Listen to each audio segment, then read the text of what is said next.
Yo, what's up, guys? It's the MMA analyst here to give you my betting picks for UFC on Fox 1. Before I get down to it, I did have a conversation with somebody, and not many people have asked this, but they were mentioning a previous UFC 138, where in my prediction video it looked like, I was very sure on a fight like the French dude, Cyril Diabate. I was very sure in that prediction, and less sure it appeared in the Munoz pick.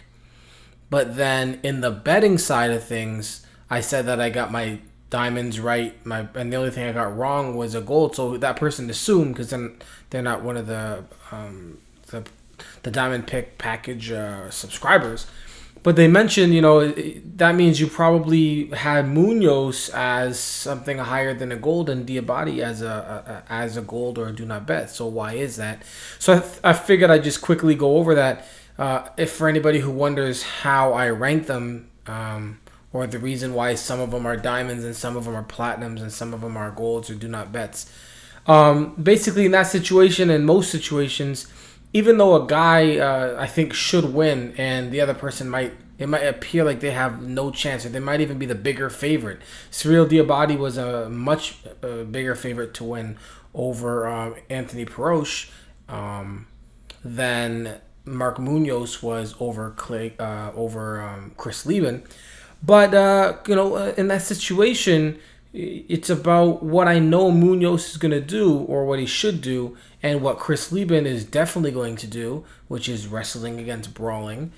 And as long as they stick to the game plans, then wrestlers, a good wrestler with decent hands will beat a brawler who gets put on his back and gets tired and has shown problems with stuffing takedowns and gassing in the past. And then you have on the other side Cyril Diabate, who should have outright knocked out Anthony Perosh and not get into that trouble. But he's the kind of fighter where, what is his game plan? He wants to stay on the feet, but he's kind of does a lot of risky things. It's not like he's one of the best on the feet. He's decent on the feet, but he's not one of the best. So it goes down to, okay, so now you've got a pretty decent striker against somebody who, if they get him on his back or something happens, then Diabate can lose. Now, even though the odds of that seem less in the betting world, I'm more confident in picking somebody like Munoz over Lieben as opposed to the bigger betting favorite in Diabate over Perosh. All right, so just want to talk about that real quick. I don't know if it helped anybody or anything, but that's kind of where I'm going with my thought process, or part of my thought process with ranking these picks. So let's get down to it. Cain Velasquez versus Junior Dos Santos. Diamond pick. I remember when Junior Dos Santos got the title shot, I said diamond pick. I don't even know if I had diamond picks at the time. I just knew that in my heart of hearts, based on what Cain Velasquez can do and based on what Junior Dos Santos does, which is strong striking. He's a solid on his feet. Wrestling, he's going to be able to get taken down.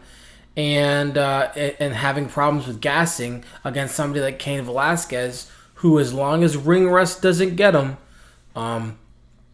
he's gonna get this fight to the ground. As long as he does, as long as he does what he's supposed to do, he's with a good camp, aka he's the champion. I'm sure he doesn't want to throw that all away because he wanted to go out there and prove something to people. There's nothing to prove to people at this point.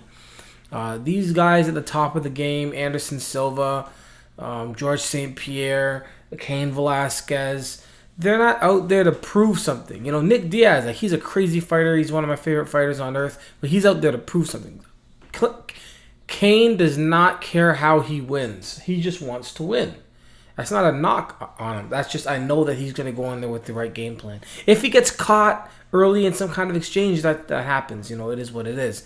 But based on what I know he wants to do, keep that belt, etc., and based on the holes in Junior Dos Santos' game, and also what I think about a part of his game we haven't seen. We haven't really seen Junior Dos Santos on his back, but I can almost guarantee that if Cain Velasquez gets that takedown, Junior Dos Santos isn't throwing up a triangle or jumping back to his feet fast enough or not getting tired in the process. So Cain Velasquez, that is a diamond pick. Next, Ben Henderson versus Clay Guida. Ben Henderson, diamond pick. Ben Henderson, this new Ben Henderson, there's no more smooth Ben Henderson. He is really somebody that I would pick against most guys at this point. Not everybody, but definitely most. Clay Guida, he is who he is because he's got that aggression, that non-stop attitude, that just push. And anytime he goes out there and fights and gets the win, for the most part, that's the reason he wins. He out-hustles you. Anthony Pettis just out-hustled him. Takanori Gomi out-hustled him. Rafael Dos Anjos, Shannon Gugarty. But as soon as he fought somebody that he couldn't out-hustle or somebody that just had too much skill, he lost. Kenny Florian, Diego Sanchez, Roger Huerta, back in the day. This is a situation where I believe Ben Henderson is just going to be better on the feet. He's going to be faster, just better in the scrambles. I do think this fight will be the fight of the night. And I think that Ben Henderson, if he does stop him, it'll be with the submission. But if he doesn't stop him, it'll go the full 15 minutes. By the way, Cain Velasquez versus Junior Dos Santos, I do not believe that fight is going to go the full 5 rounds. That's a good bet, by the way, is just picking whether it's going to go the full or not, regardless of the fighter. The odds are a little less in your favor, but if you have a fight where, if Junior Dos Santos wins, it's not going to be by decision. And if Cain Velasquez wins, well, he's not going to be able to just beat up Junior Dos Santos for 4 rounds, and Junior Dos Santos is never going to give up or never going to be in that trouble. So I don't think either of those, I don't think the main event will go the decision. I do think Clay Guida versus Ben Henderson will, but that's not a, just go with Ben. Diamond pick. Dustin Poirier over Pablo Garza, and this is a platinum pick. Pretty simple. Pablo Garza, he's tall, he's got reach, he's a blue belt on the ground. His stand-up is average at best. Dustin Poirier is better everywhere. Why not a diamond pick? For kind of reasons I was saying earlier. Just Dustin Poirier has not proven himself to me that he can be that guy that I can just kind of put that true 100% faith in. He should win the fight. I think it's a platinum pick, and I see this fight not going the distance. I think Poirier will finish Pablo Garza. Cub Swanson versus Ricardo Lamas. This is a do not bet. Just a tough one, a tough all around.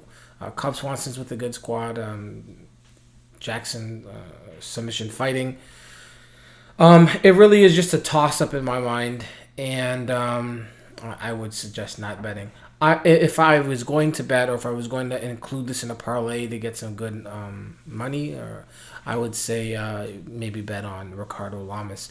DaMarques Johnson versus Clay Harvison. Very close to being a diamond pick, but DaMarques Johnson is just... I need to know that he can win. That he's, there's like winners and there's losers, and then there's people who you don't know if they're a winner or a loser.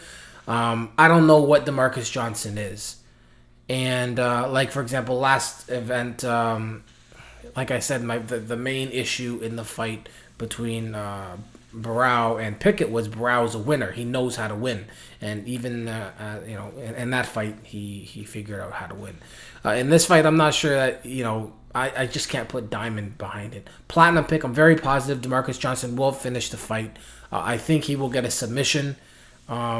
Looking at the rest of the card, Cole Escovedo and DaMarques Johnson are probably up there for submission of the night possibilities. So you take your pick with there. So platinum pick for DaMarques Johnson.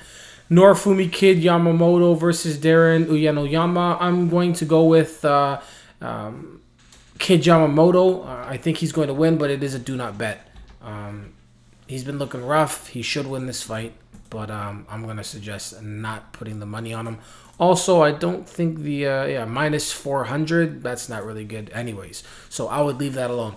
Mackens Semerzier versus Robert Peralta. I've got Robert Peralta. This is a good one for money. Minus 115. It's basically they're even. I do think Peralta will be better on the feet, and then Mackens Semerzier. He's a tough kid. He's out there hustling and whatnot. But I think at the end of the day, Peralta will be able to deal with Mackens Semerzier, whether it be with takedown attempts or the striking, and I do think Robert Peralta will get this win. And yeah, for a possible knockout of the night, I'm going to go with Robert Peralta. Next, Alex Caceres versus Cole Escovedo. Cole Escovedo, platinum pick, gets the fight to the ground and submits him. Like I said, DaMarques Johnson or Cole Escovedo for submission of the night. Probably first round submission for Cole Escovedo. Definitely at some point he's going to submit Caceres. I remember in Caceres' last fight, who was he fighting? It was Jim Hedges. And these guys were going all over the place and just leaving everything exposed. It was just ridiculous at how many submissions they wanted the other person to get. In a fight like this against Cole Escovedo will make him pay for it, and I think he will get another submission. That'll be 11 submissions out of 18 fights after that. All right, next fight, Mike Pierce versus Paul Bradley. Diamond pick for Mike Pierce. I think he's just going to be better at everything. Division I wrestling is going to outwork him, out-wrestle him, out-everything him. Only losses he's had recently, Johnny Hendricks, John Fitch, Mark Munoz back in 2007. Very tough guys. He's also already beat Paul Bradley in the past. And diamond pick for sure for Mike Pierce. And lastly, Aaron Rosa versus Matt Lucas. That is a do not bet. So there you go. UFC on Fox 1. I think there's 3 diamond picks, 3 platinum picks. I mean, I feel very confident about this card. This is the kind of card where if you bet the guys I just discussed, like if you wanted to put together a small bet with a long shot, as long as these Cain Velasquez, Ben Henderson, Dustin Poirier, I think that's a good 3-fight parlay. Cain Velasquez and Ben Henderson's a good 2-fight parlay.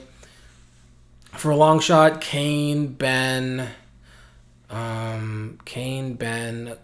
Escovedo, Mike Pierce. That's a good 4-fight parlay. I mean, really, I would just say don't include Aaron Rosa or Matt Lucas. Don't include Kid Yamamoto, and don't include Cub Swanson, Ricardo, Lamas. If you don't include those, you probably could get some, might get lucky this event. So there you go. Again, UFC on Fox, MMA, it's important. Peace.